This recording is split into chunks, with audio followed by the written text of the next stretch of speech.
हे बाळा, काय झालंय? आजीच्या या एका वाक्याने तिला रडूच कोसळली.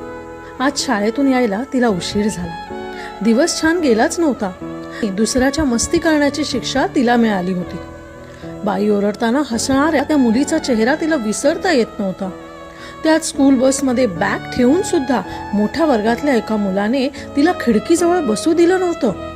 घरी आल्यावर आईसोबत बोलावं तर तिचा ऑफिसचा कॉल चालू होता.